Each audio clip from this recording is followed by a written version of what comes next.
Hi, and welcome to another episode of the Ware Brothers podcast. I'm your host, Ken, and Taylor here today. February. You're the host. Well, we're both hosts. We're co-hosts. We're brothers. We are brothers. Welcome, Ken. Broloni, how you doing? Bromigo. What's up? See, the goal is to come up with new broisms every episode. I'm just gonna start grabbing a dictionary and go through every word in the dictionary. I'm like, can I add a bro to this? They're like, bro mayo, what's up? Bro mayo. Next week, you're bro mustard. We're making a bro sandwich. This is getting really weird right from the start. So how you doing? Okay. How you doing good. this How weekend? are you? Good. You have a good weekend? So far, so good. Nice. Playing some Destiny 2. Very nice. Very nice. How's that going? Are you killing a lot of people?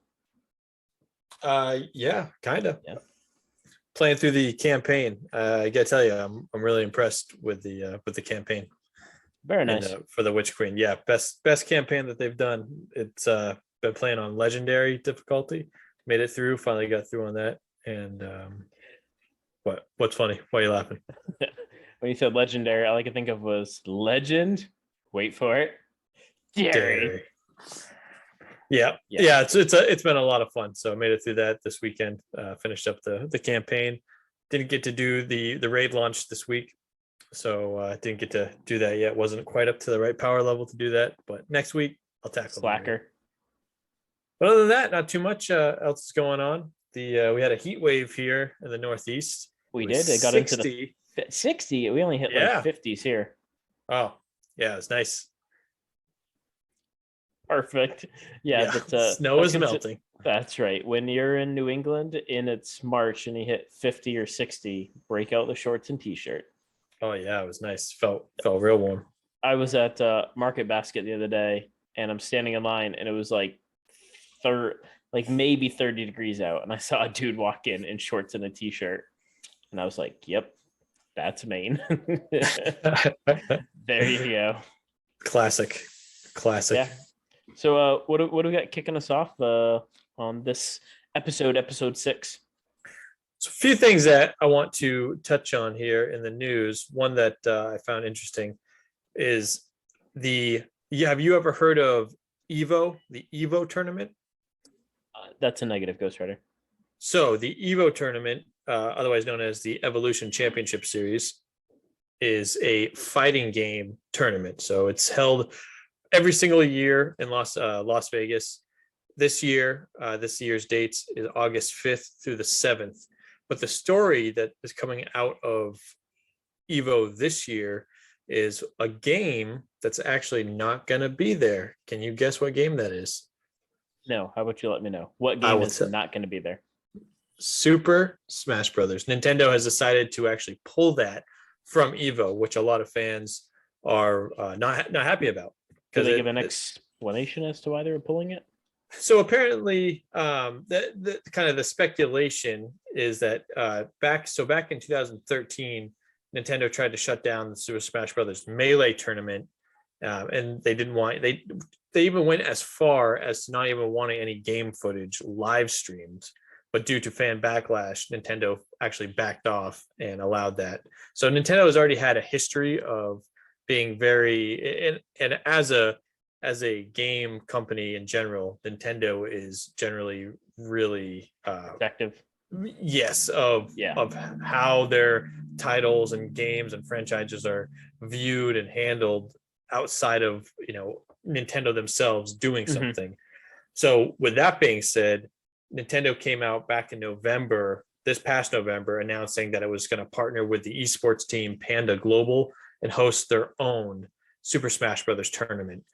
Ooh. Now, so a lot of people kind of, because of that announcement from in November, that's why fans kind of are thinking that that's why they pulled it. They pulled it from Evo this time around. But even though they came out in November and said that they were doing that collab or that the collab with Panda Global, no announcement has been made since then about when they're actually going to do a Smash Brothers tournament. So coming up in, I think it's 2 days, Evo is going to release its whole lineup of games that is going to be at the tournament. But before they released that, they just came right out and said, just to so everyone's aware, Nintendo has pulled Smash Brothers from the tournament, which is a big letdown because there have been some huge Evo like fights, like gone down in history type fights from Super Smash Brothers. And if Smash Brothers was because of the pandemic, the last 2 years, people haven't been able to play because I think they canceled Evo in 2020, and then last year was online only, wasn't an actual physical event. So this year, if Smash Brothers would have been there this year, they would have had their full roster of characters, because the last character to come out for Super Smash Brothers was confirmed was the last character was Sora from the Kingdom Hearts series. And so he released back, I believe, right before the start of the year, or maybe January. I can't remember off the top of my head, but he was the last one to release. And so if Super Smash Brothers was going to be an Evo, they would have had the full roster, which has been really cool. But so we'll see if Nintendo makes an announcement for a tournament that they handle themselves. So is for this Evo Evolution Championship Series, is it a series of like bunch of different games that people fight against each other, or is it, and so just Super Smash Bros. Is just one game out of a bunch of them that isn't going to be there?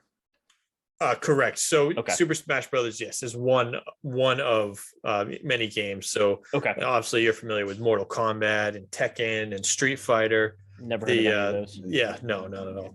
Those are very popular games that are part of Evo. Makes sense. Every year. But every year they release what the lineup of games that people will be competing in every year. Well, that's a real shame. I mean, I think you and I were planning on entering this year, and we're gonna kick some butt at the Smash Brothers tournament, but not this year. Unfortunately, not this year. Unfortunately, I know that's just too bad. But maybe next year.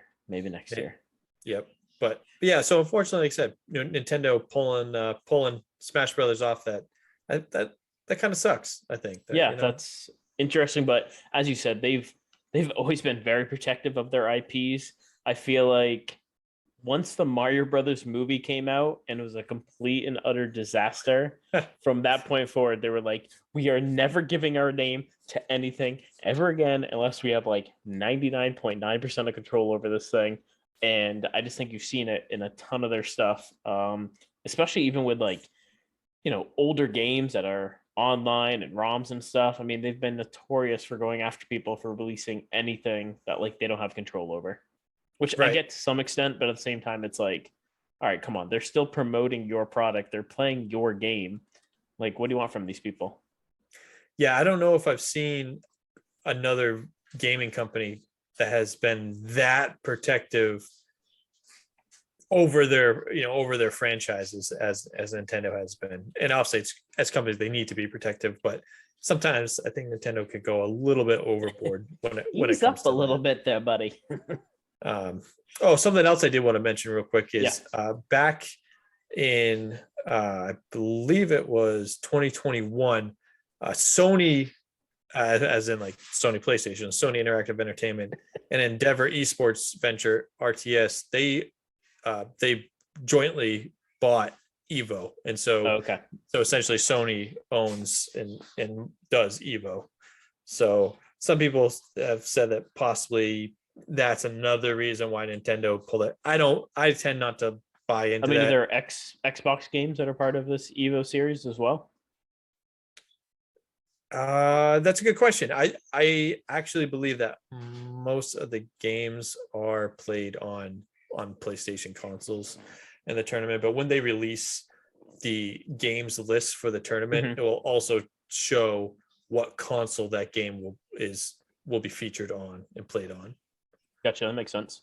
But that's for a gaming tournament, the Evo tournament is actually quite entertaining to watch. Some amazing fights in games that just I'm terrible at not side scroller, but 2D fighting games. I'm just they're fun, but I am terrible at them. But watching these people, they're just phenomenal. They just pull off the most insane combos you've ever seen in your life. So really Yeah, cool I stuff. mean, when like Mortal Kombat came out, I played that pretty heavily. I was a big fan of it, obviously. On Super Nintendo, played it in the arcade. Killer Instinct was always a good one. Primal Rage, like a bunch of those early ones, I was big into. But then after that, you're right, I kind of just stopped playing them for whatever reason. Mostly because if I didn't have like somebody around to play with, it got repetitive. I felt like if you're just playing against, the computer. But Yeah, absolutely. yeah, I know they've continued. What they have Mortal Kombat 11. Is that the last one that just came out I last year? believe so. I believe Yeah. so. So, yeah, that's. I mean, again, not surprising from a Nintendo standpoint, but still interesting and a little surprising nonetheless. Nonetheless. Yeah, absolutely. And then next news we have is I thought this was kind of a cool. I always like these little things when they kind of pop up. But a long lost Nintendo 64 video game prototype has been released. Ooh. So it was a showcase, a game called Carnival Senzo's Adventure. I'm sure you remember this one because I Not don't. at all. Yeah, neither do I. But this is a 3D platformer. It was developed by Terraglyph Interactive Studios and published by Vatical Entertainment. It was showed all the way back at E3 1999. Have no recollection of that. Yep. But the game was never released. The studio was actually abandoned after it ran into financial trouble. So the game was based on an animated film by the same name. The film only had a limited run, I guess, in European countries. And essentially the name of the game, the theme of it was you were at this magical carnival and you were trapped there forever, but you were trying to find your way out actually before you get trapped there forever. So it was kind of like this, like I said, a 3D platformer.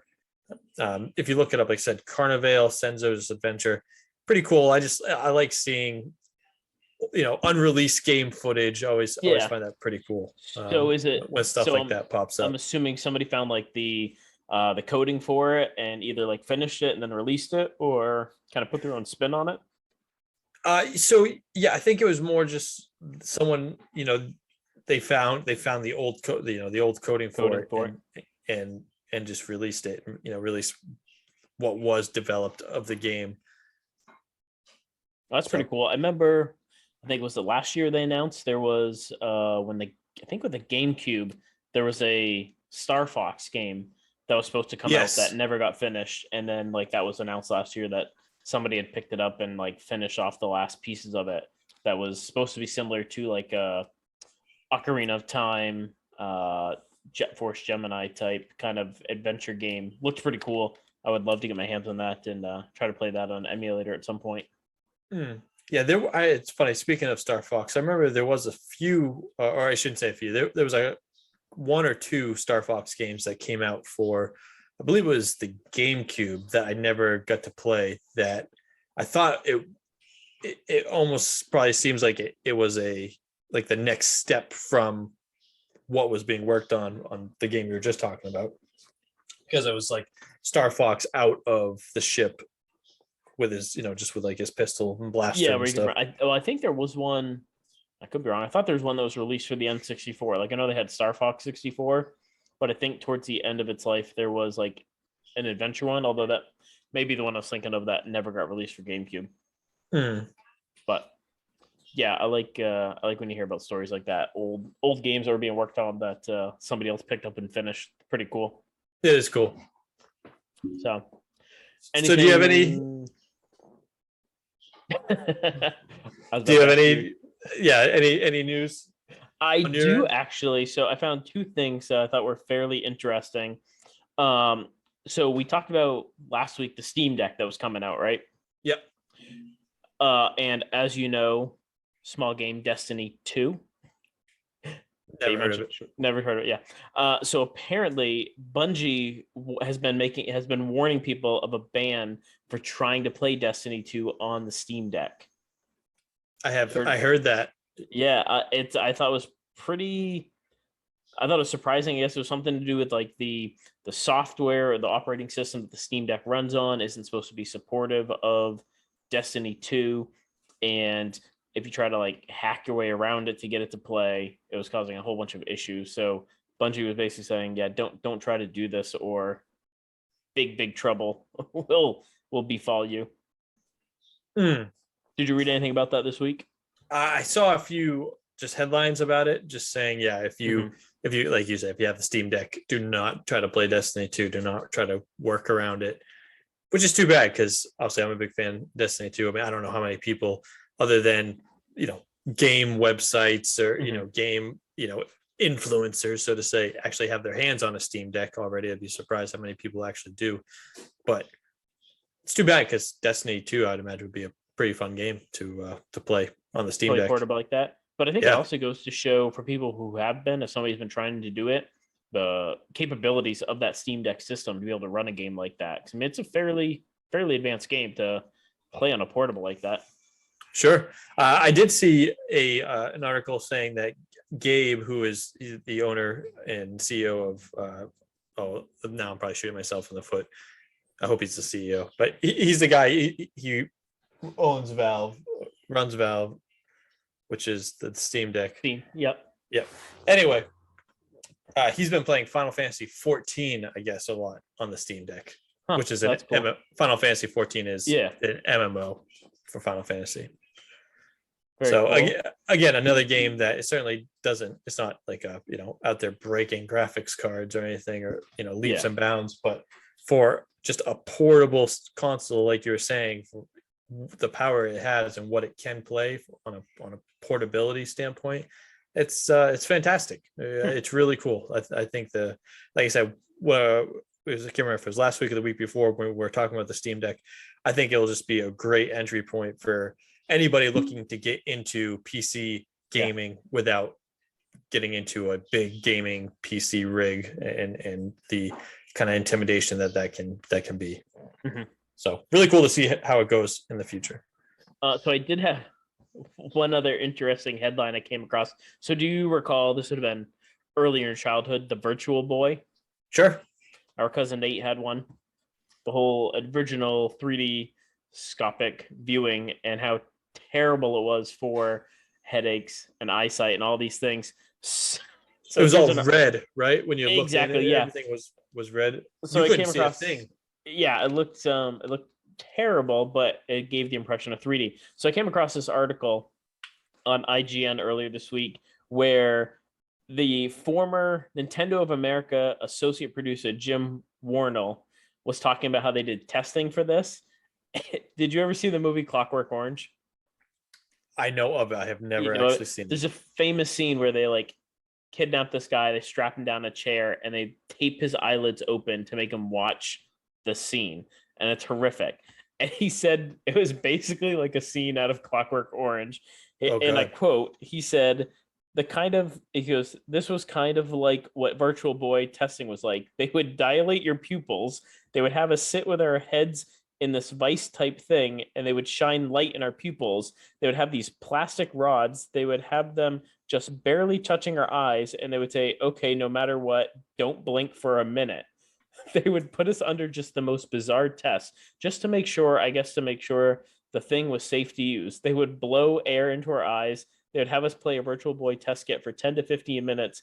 Then we'd have to rest. Then they dilate our eyes again. 2 or 3 rounds of these just bizarre, inhumane torture tests just to make sure the things wouldn't kill me or blind me or whatever. Yeah, it was interesting. I mean, I can't believe he would come out and say that that's what they did for testing. That is wild. Yeah, and he later went on to say a big issue.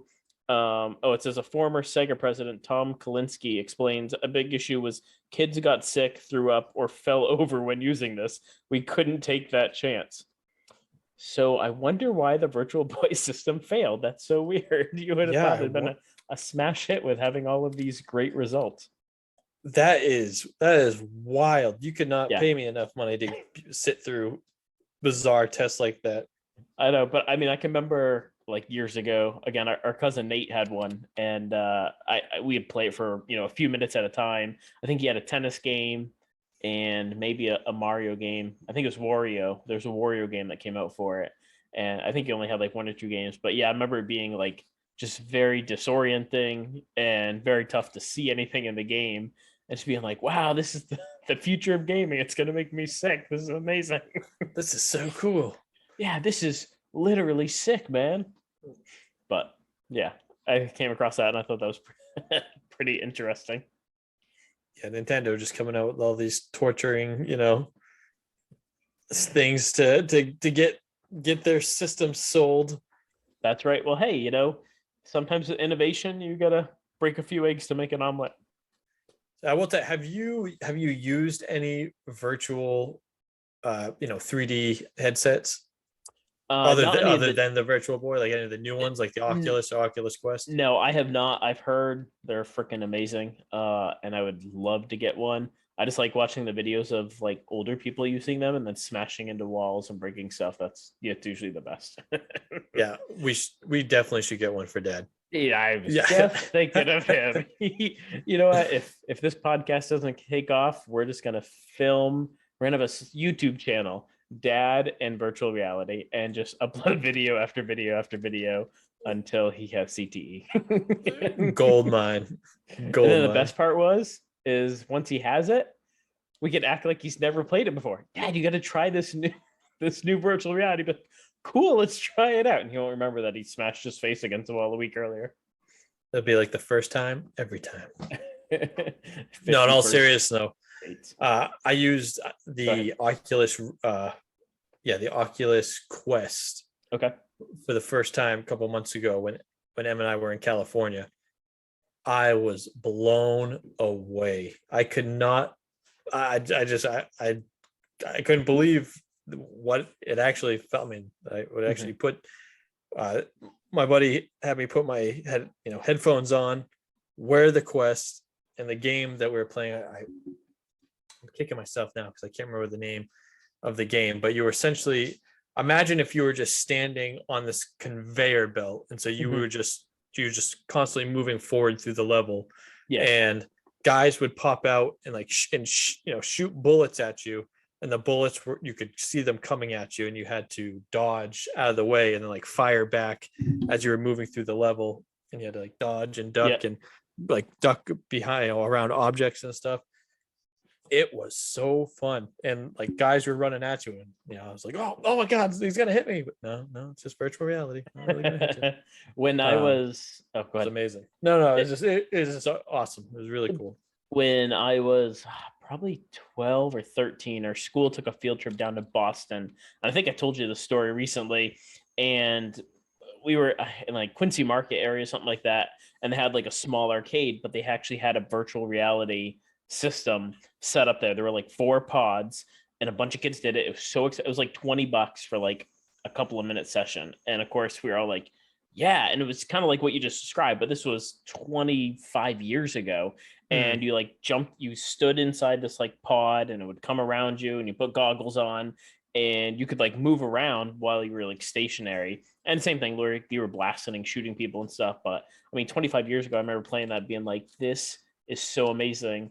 And to like have those capabilities, but also, so much more advanced than where they are, but be able to play it at home, super cool. My son, he's going to be 6 in April, and I think it'd definitely be cool to get him some VR stuff at some point.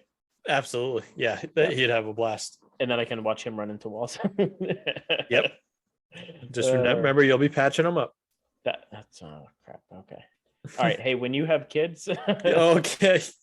We'll just get a padded room. But now this is starting to sound a lot like a mental Orange. Yeah. So, well, that's pretty cool. Yeah. The future is now. It is. Or something like that. It is now. And now. Now. All right. So now that we've touched on some news, what do we got coming up for games of the week?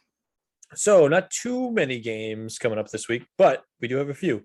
So let's start with Have a Nice Death, coming out March 8th. It's coming out Steam Early Access, so just for the PC.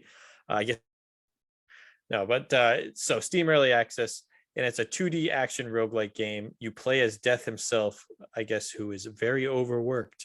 And so it's just, look it up. It's a little indie action game.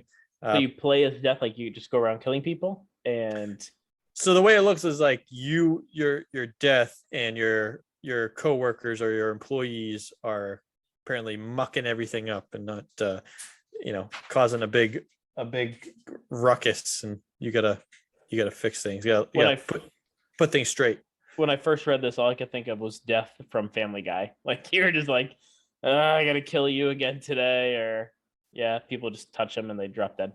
Yeah, pretty close. Kind of looks like that. And then the next game coming out from on March 8th again is another Steam early access. It's called Core Keeper.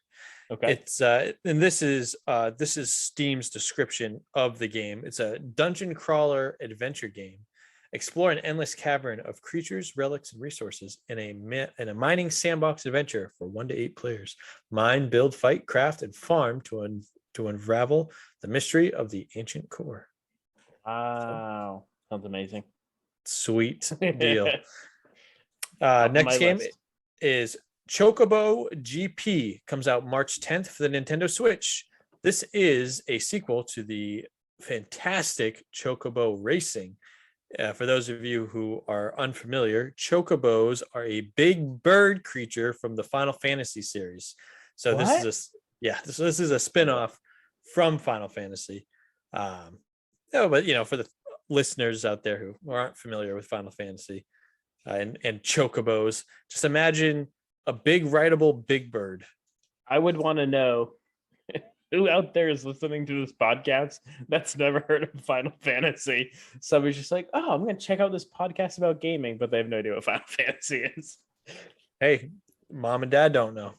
That's true. Okay, mom and dad. Final Fantasy is amazing. Bird.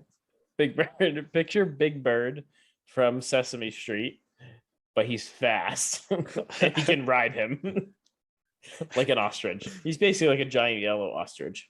That's true. That's probably more accurate. Moving on, we have Submerged Hidden Depths. Ooh. Comes out March 10th for the PC, PlayStation 4 and 5, Xbox Series XS and One. No Switch. This is an adventure game. Boat, climb, interact, and explore in the beautiful ruins of a sunken world. Ooh. That description is from Steam. Coming out also on March 10th, we have No Place Like Home for the PC. This is a role-playing adventure sim indie game. So humanity trashed the Earth and left for Mars. Only a few remain. Explore the world, clean the environment, craft with these recycled resources, domesticate animals, rebuild your village, restore environment, and run your own post-apocalyptic farm, as there is no place like home. That is from... say this sounds like reality in about 20 years. Yeah, it could also be sooner than that. Yeah, let's see. Okay. Somebody's like, I wonder what happens if Russia detonates a nuclear power plant in Ukraine. And next thing you know, they're like, oh, no place like home. Let's all fail for Mars. And raise some chickens. And raise some chickens with 4 legs and 2 heads. Exactly. But hey, you get much more chicken wings in your KFC basket that way. That's true. That is very true. So the next game we have is Aztec Forgotten Guards. Coming out March 10th for the PC, PlayStation 4 and 5, Xbox Series X and S and One, and the Nintendo Switch.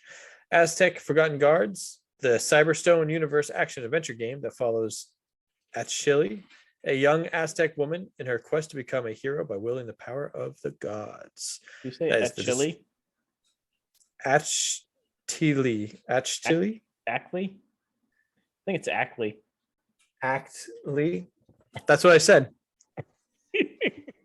I sneezed. I was like, Achille. And you're like, God bless you. Yeah. Konnichiwa. And the last game we have is WWE 2K22. Comes out March 11th for the PC, PlayStation 4 and 5, Xbox Series X and S and One. I mean, what more it needs to be said? This is WWE wrestling. It's a wrestling fighting game. It has a redesigned engine, new controls, all the features you can handle. Get ripped out of the stands and hit with a complete control of the WWE universe. Hitting this hard has never been so easy. WWE 2K 2022. It hits different, as says the Steam description. Yeah, Well, it's been a when, long I time was going since to I ask played a you, when wrestling was the game. last? Yeah, when was the last game During my WWE game you played? heyday was going to be WrestleMania 2000 and No Mercy for the N64, and then before that they had Warzone, and then of course you had the like WW or WCW versus NWO Revenge. The only thing I See, hated that's the one I jumping. remember the most that you had That's the in. one that I had, and I don't think we owned. We used to play with Matt and Steven, um, WrestleMania 2000 and No Mercy.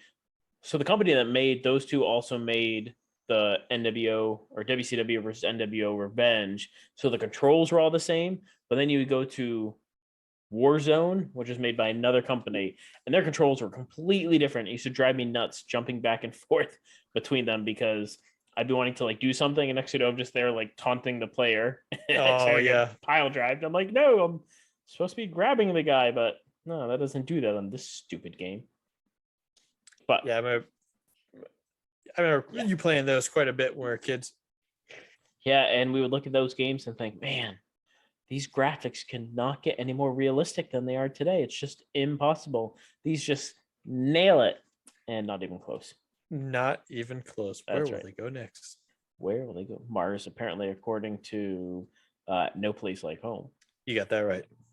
You shouldn't have sold your chickens. Ah, well, sold to, well, I didn't sell any of them. They got taken out. That's true. That's true. That That's pesky fox. true. That pesky fox. But Anyways, so not too many games coming out this coming week. For me, none of these are on my radar. But you never know. none? You Not could have even No Place Like Home or Chocobo GP? the Chocobo GP for the Switch. That might be a fun little racing game. But for me, none of those are on my radar. Any for you? Not really. Although I should probably pick up a wrestling game because I have not played one in forever. Oh, you know, it is one game we did not mention on here. What? One I sent you a couple days ago, the highly anticipated remaster of Chex Quest. Oh, that's right. So for those of you who don't know, I'm pretty sure we touched on this before. Chex Quest was a game that came in a cereal for Chex cereal, and it was like what 20, close to 25 years ago, probably. It was a first-person shooter. It has to be. It We has were to be that just long talking ago. about this game a week ago, and 2 days later, I see pop up on Facebook, Chex Quest HD. What possessed any company to be like, you know what game needs a remaster? Chex Quest. The That's what needs a fans. remaster of the fans. The fans have spoken apparently, and apparently there are more than just you and me who are fans of this game. Because I don't even know if I'd ever met anybody who had heard of this game, and lo and behold, there's a remaster coming. By the way, it is available for download on Switch for $4.99. That is more than the box of cereal. I have it in my favorites list. I might download it later this week. That is so you'll have to let me know how it is. That is Not gonna absolutely lie, incredible. it's on my list, and I'm like, just for nostalgia purposes, $5 might be worth it to play that game. It absolutely is worth it. I'd pay 10. Well, you would think they would do both because weren't there two games? Didn't two games Well, come see, out? I don't know. I gotta look at it. I don't know if the remaster comes with both of them or not. Yeah, that's something we have to check out. Yeah, if it comes with both, well worth the $4.99. Absolutely. So now that we've gotten the most important game out of the way, what do we got? And this week in speaking of history? past games, yeah, Yes. games in history. That's We'll true. get to the next section here. This week in history, I was surprised. This is a about star-studded lineup of games. That's what I'm saying. I was Star-studded. really surprised. Starting back in 1995, little game known as Chrono Trigger came out in Japan. Chrono what? Chrono Trigger? Oh, I think I've heard of that. Is that a good game? Was it very popular? No, not really. So No. we can just skip Yeah. over it. No, of course, Chrono and- Trigger came out in Japan in 95 this week. I never would have thought that this week, Chrono Trigger. I know. How right? awesome is that? Great game. Amazing. Stupendous. Jumping forward, one of my favorite gaming franchises of all time. In 2004 in Japan, the start of the series Monster Hunter came out. Ooh. That is a game that I have urged you to get into because know. I think that you would absolutely love it. It, like I said, it's one of my favorite game franchises of all time. Just a wonderful, wonderful, wonderful series. That game started off in Japan back in 2004. This week, really cool stuff. In 2008, funny how we just touched on Super Smash Brothers, but Super Smash Brothers Brawl came out for the Wii in 2008. I Perfect. remember picking that up, Brawl specifically, and being so excited that Pit was in the game. He was a really fun character to use. Pit from Kid Icarus. Oh yeah. He was a really fun character, and of course, has been a fan favorite in the game since. And go ahead. I was say, so we had the Wii. What you must have gotten it after I moved out because I don't remember playing this on the Wii. Yes. Gotcha. Yeah. You son of a bitch. How I dare think you? I think you're already gone doing all your baseball stuff. Whatever. So in 2011, we had Yep. Pokemon Black and White come out for the DS. Played that. Yep. I don't remember which one. You and I both played it at the same time, but I don't remember which of us had which one. That was the last Pokemon one I played through. I think you played Pokemon Black and White 2. No, I played the first one. And I think you played the second one. On emulator.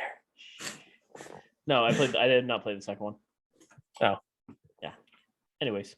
And to top it all off, another one of my favorites. One of my favorites. Not one of my favorites. No, it's one of mine. It's one of my favorites. Fine. It's one of our favorites. Okay. We're brothers. Mass Effect 3 came out back in 2012. Dun dun dun. Fantastic game. Really controversial ending. But if you're a believer in the indoctrination theory, that's how I justify the ending. This whole entire series I remember I was working in baseball. I came home at the end of that first summer and you had a 360 and you're like, hey, check out this game, Mass Effect. I'm like, I guess so. I can't believe you bought an Xbox. We're a Nintendo family. And then I sat down and started playing it. And I remember you do the first part of the game, then you get to the Citadel. And I remember the moment the character walks into the Citadel, I was just like, holy crap, this game might be the most amazing game I've ever seen in my life. It just blew me away. Yeah, Absolutely. I remember after you beat Mass Effect 2, I think had like just recently come out when I had you try the first Mass Effect. Mm-hmm. And I remember coming home from work and you were like, yeah, so I went out and bought Mass Effect 2. It wasn't even your Xbox, and you're like, yeah, so I went out and bought Mass Effect 2. I was like, yeah, oh. I think it was like getting ready. Like it was a week away from coming out and you had like downloaded it, the first one. And you're like, oh, I got to download it because the second one's coming out and I've heard how good it was. And then I played through the first one. And then, yeah, you were like at work and I was just like, well, gonna go buy number 2. I was like probably like an hour or 2 into the game when you got home. And I'm just like, yeah, play Mass Effect, do that. Still, like I said, that moment you walk into the Citadel, I know you never saw the TV series, but it tied in tightly the awe-inspiring size of the Citadel. You never saw Babylon 5, did you? Nope. Very like the Citadel, the shape and design of it fits with like this giant place in Babylon 5 where like kind of everything was based out of, and they had similar features of like creating gravity and like kind of spinning through space like that. That's what it reminded me of. But I just remember being like, this, just the graphics I thought were so amazing at the time, which then got even better when number 2 came out. But yeah, Mass Effect, the whole series, I thought was just definitely probably my top 3 favorite games of all time. Absolutely. That's still I would love to go back through. And of course, they have the Mass Effect. Trying to think of it. Is it Mass Effect Legendary Edition or Mass Effect? I think that's what it is. The trilogy. Yeah. Would love to go back through and play through 1, 2, and 3 again. I would too if it would ever come to Switch. It could be the sole reason I buy a PlayStation. It might be just for that game. That's how good it is. It would literally get me to buy an entire console just for that game. Well, there you go. Or an Xbox. I mean, you can play on either one. That's true. That's true. Xbox. I do like the Xbox quite a bit. So, But so that, like you said, big week in That- gaming history. I was was quite surprised with some of these titles. yeah, every one of those was a smash hit for sure. Yeah, it's Especially Super Smash Bros. especially that Chrono Trigger. All right, so I think we shall move on to our deep dive this week. I'm excited for this week because we are going to finally finish off our Mario deep dive. Maybe in another 20 years, we'll revisit it once we're 20 years into this podcast, and we'll see what's come after the Switch Mario games. So we're starting off with kind of a combination of three. We have the new Super Mario Brothers U, which debuted in North America in November of 2002, and then Japan December of 2012, and then Japan December of 2012, combined with the new Super Luigi U, which was released virtually in June 2013, and then North America in August of 13, as well as the new Super Mario Brothers U Deluxe, which had a worldwide release in 2019. So, Ken, have you played through any and all of these? So I have played through the new Super Mario Brothers U Deluxe because that was the one that came out for the Switch, correct? Yes, correct. Okay. So yeah, so I have played through that one. So that one, again, we'll kind of go through these a little bit because I had to do quite a bit of research to just figure out the differences between these. So when they first so the new Super Mario Brothers U basically introduced high def graphics to the series, and it was a Wii U launch title. It did add a few things to kind of the predecessor to it, which was out on the Wii, but basically added a flying squirrel suit, which allowed you to kind of glide horizontally, which is pretty cool. And then later on the following year, which was the year of Luigi, finally, little brother got some love. That was 2013. That was a downloadable content for the new Super Mario Brothers U, which is what it became, the new Super Luigi U. And basically, it had a little bit of change to the level design, and it allowed Luigi's characteristic of being able to like jump higher, allowed some of those attributes to become more prevalent throughout the game. And then eventually when the U Deluxe version came out, it basically had all of those things all together with it, but also introduced 1080p graphics and added Toadette and Nibbit as playable characters. So yeah, you got me that one for my birthday, and that was really cool. We touched on that a little bit last week with kind of the difference between the 3D games versus going back kind of the side scroller platforms. I absolutely love this. I was so excited to get it and to play it. And you said this is the one that you played as well, correct? Correct. Yep. Yeah. Do you have like a favorite memory from playing this game or anything that stood out to you about it? To me, what stood out for me with this one was just, it's again, my personal taste with Mario games are these side-scrolling platformer ones. I am not it's not that I'm not a fan of the open world Mario games. It's just I like just to be able to have the side-scrolling level, the platforming, the jumping just sits with me so much better.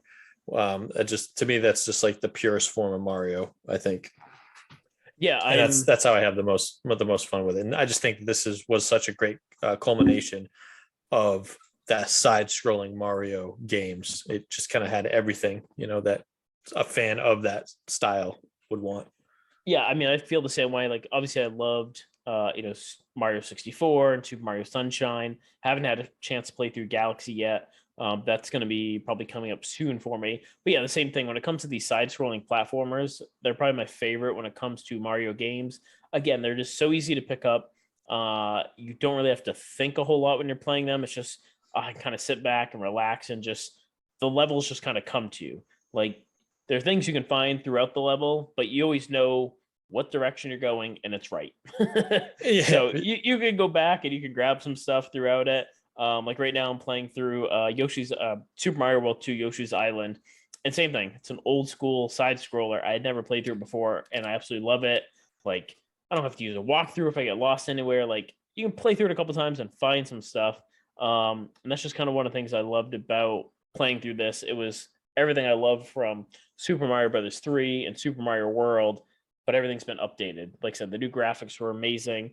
And yeah, it's probably one of my favorite games that I have on the Switch currently. Mm. So, Yeah, I agree. so of course we do go from that, and this is where it's a little interesting. So we have Super Mario 3D World, which was the sequel to Super Mario 3D Land that originally came out on the 3DS back in November of 2011. So 3D World came out worldwide in November of 13. Did have some pretty cool features. It had a 4-player co-op, or you could play against each other. You had Mario, Luigi, Peach, and Toad. This is one I have not played yet. I've been waiting to get it on the Switch, where it combines Bowser's Fury with it. And Mhm. from what I understand, like the elements from this, it's all in 3D, but it kind of combines 2D side-scrolling capabilities with it as well. Where even though everything's 3D, you're still kind of going in one direction throughout the game. One thing I thought was cool is it actually brought back some traits from earlier games, such as Super Mario Brothers 2, the reskin Doki Doki Panic, where it had Peach had floating capabilities and Luigi could jump higher, which is pretty cool. And then also introduced the big kind of theme of this game was the cat suit, which was introduced.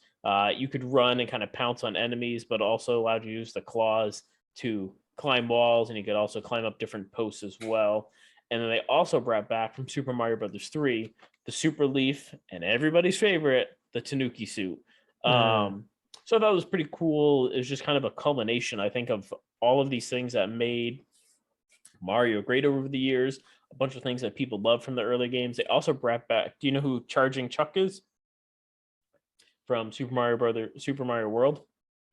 Was he the charging like mole? New. They were the football guys who would like charge at you. Oh, Yeah. yeah, So yeah, yeah, yeah. so they brought Charge and Chuck back for this, and which I thought was really really cool. And then of course at the last year, I believe Bowser's Fury was introduced as part of this with the Switch version, which basically combined elements from 3D World and then also Odyssey, where basically you were teaming up with Bowser Jr. to return Bowser to normal. He'd get all angry and rain down fire. So I have this on my favorites list. It's definitely one that'll be picking up soon. I'm looking forward to playing it. But you haven't played any of this one yet? I haven't, but going over it now, I didn't realize how much it incorporated from the older games. This seems pretty cool. I might have to check this one out. I remember back from like the promotional stuff from it Mm-hmm. with the cat suit, that I do remember, but I had no idea about the charging Chuck. I had no idea about them having the traits from Super Mario Brothers 2. So that's all pretty cool. Yeah, I did not realize that. Yeah, I like I said, I definitely want to. I haven't played 3D Land, which I want to check out at some point as well from the 3DS. But I have this on my list once I came out with the Bowser's Fury as well. So definitely at the top. I have so many games at the top of my list. There's so many games and so little time to play them. But Never definitely, enough time. there's never enough time. I know. But for any of our millions of listeners out there, if you've played this, let us know what you think. I'd be super interested to see. And then last on our list, wrapping up Mario here, is of course the latest, biggest, and brightest from Nintendo with the Switch is Super Mario Odyssey. Also had a worldwide release in October of 17. So some interesting things with this one. It introduced a new ally for Mario, Cappy. He basically was a sentient hat that allowed Mario to control different characters throughout the game, different objects. He could throw the hat and it would take over the ability of these items throughout the game. And then basically you would collect these power moons, which allow you to um, unlock different features. You could unlock, you had to collect them to unlock a power airship that would allow you to get to other, new locations in the game. But for the most part, a lot of it was kind of free and open to explore throughout the game as well. Power moons, you could also use them to purchase additional outfits. And there were a couple of bonus areas you could unlock throughout those. Have you played through Odyssey at all yet? I have not. Nope. I know it's one of your favorite, the 3D Mario games. I, I've seen a lot on Odyssey. I know that people love it. It got fantastic reviews right out the gate, and from what I've heard, this game holds up. It's a very very well done Mario game. Yeah, I being that I was kind of late to the Switch party, I just got it like a year and a half ago. There's still quite a few games that are on my list here to play. This is definitely one of them. It supports multiplayer. They also had some VR capabilities with Nintendo's Labo kit. And there's some other cool things that you may like this part of it. So they have what's called these flat zones where Mario is placed in a 2D side-scrolling environment, which I thought was pretty interesting. And the same producers from 3D Worlds are who produced this game as well. And they really kind of wanted to bring Mario back to the N64 and Mario Sunshine roots of the game. But you're right, it was very popular. It sold over 23 million copies. And they really kind of wanted to aim this at like the series core fans, the people who like grew up playing Mario. And speaking of how well it sold, it is the fastest selling Mario game of all time. It sold 1.1 million copies in the US in the first 5 days after it was released. Wow. Yeah. So a few people liked it. I'd say so. Yeah. And honestly, to Nintendo's credit, I think that the fact when the Switch released, the fact that the Switch launched with Breath of the Wild and not this game, Yeah. probably served this game better. Because people were, I couldn't imagine if the Switch would have launched with Odyssey and Breath of the Wild at the same time. And for those of you who don't know, Breath of the Wild is in Zelda Breath of the Wild. What game is that? Yeah. That's just, I think a lot of people, this game was, I believe, hyped up quite a bit before launch, before it released. So I know a lot of people were looking forward to and knew this game was going to be a very, very popular, very big Mario game when it launched. Yeah, I had obviously seen a ton of video about it when it was coming out. But yeah, I think it was smart this time around. It seems like as popular as Mario been, Zelda's fandom seemed to have been growing over the last few years when you had the advent of, Twilight Princess and then Skyward Sword, which were both amazing games. And people were like, they were just clamoring for more. It's been rare to get two really of any Zelda or Mario games on a single console. And so certainly by having Breath of the Wild launch with the game, just certainly increased the odds that we were going to get a second, Legend of Zelda game on this console, which we've been hearing rumblings about that could be out later on this year. So I'm super excited for that, for sure. I'd be really shocked if it came out this year, but fingers crossed. Yeah, they've talked about it a little bit, but yeah, I don't think anybody's pinned down kind of a release date for it yet, but it would be pretty cool. So, but anyway, so that wraps up our coverage of Mario. So I am super excited for going forward on this over these next few weeks.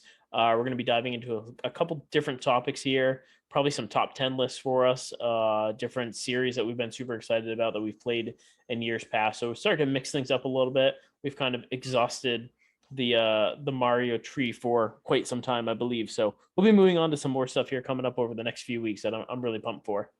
I am too. I'm glad that we got through Mario, though, for us, I'm probably the first and kind of founding father of our gaming, endeavors, moving forward.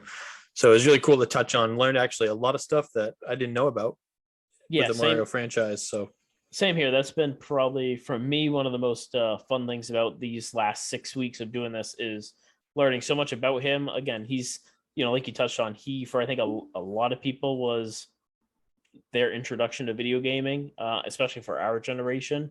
Obviously, now you have quite a bit more that you can touch on if you're a young kid getting into video games. But, without him, the industry may not even exist. Because, without him, who knows if Nintendo would have been around? You're talking the introduction of him was right after the crash of kind of the arcade system and Atari and just a kind of a massive flop of video games really worldwide at that point.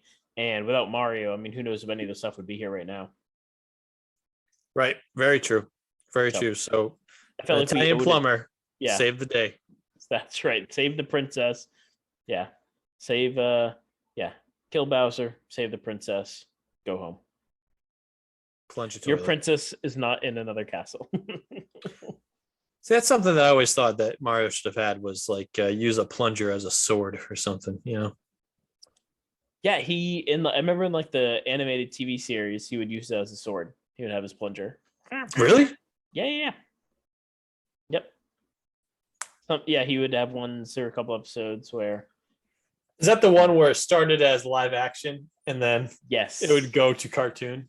Yep, for like half the episode. And they used to play back to back with Legend of Zelda animated series. Yes. And Captain N, the Game Master. Yep. Another great series. Another And Mega great Man series. in it, and Kid Icarus.